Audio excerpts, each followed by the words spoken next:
而家咧就係有個3年嘅 Zero Coupon 嘅政府債券咧，個價錢咧就85.16。咁你見到價錢即係大約知道個 par value 都100嚟㗎啦。咁然後咧係4年嘅 Zero Coupon 政府債券咧就係79.81。咁咧就問咧 ，in this case 咧就係由3年到4年嗰個 fall rate 係幾多 ？OK。咁你記得要揾個 fall rate 咧，基本上咧就係我哋教到咧就係最後嗰年嘅年期咧，即係第4年啦。咁所以咧概念上就係如果由0去到第4年嘅時候咧 ，OK。咁如果最初1蚊咧，就會去到1加4年嗰個 spot rate，OK 嘅4次方。咁另一個做法咧，因為佢俾咗3年同埋4年嗰個 rate 啦嚇，咁另一個做法咧就由第0咧投資到第3年 ，OK。咁呢個最初1蚊咧就係變咗1加 R3嘅 square 3次方。咁咧我哋再用個 fall rate 今日定埋由3年投資到第4年投資多1年 ，OK。咁所以呢個咧就係再乘咗1加個 fall rate 由第3到第4年嘅 fall rate，OK。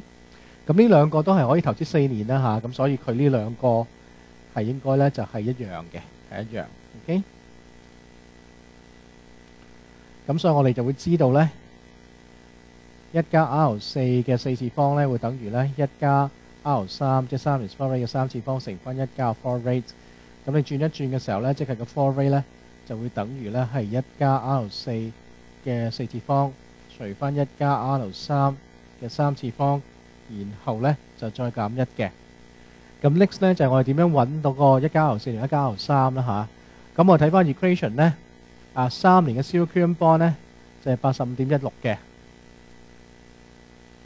，OK。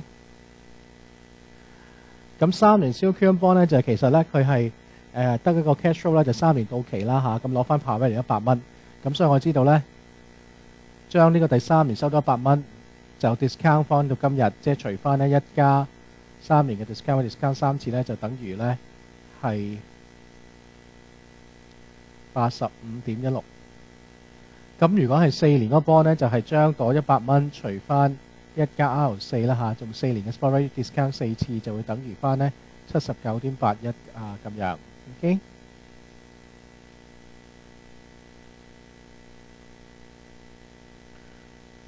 咁我咧就盡量用上描式調到入翻呢兩個 given 俾我哋嘅 information 係咪？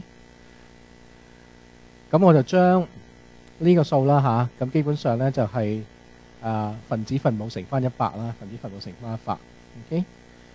咁乘咗時候咧，即係等於咧1加 R4嘅4次方 ，OK。呢度除100，然後乘翻咧100。1加 R3嘅3次方減1 ，OK。咁呢個調一調咧，其實即係等於翻咧100除以1加 R3嘅3次方，然後下邊咧就除翻咧100除以咧1加 R4嘅4次方。OK， 咁又減翻1，咁呢個我哋已經知道啦，呢個就係85.16咯。咁呢個咧就係79.81，係咪？咁所以咧係85.16除79.81減翻1咧，就係我哋揾到個答案。OK，咁呢個應該係6.7%。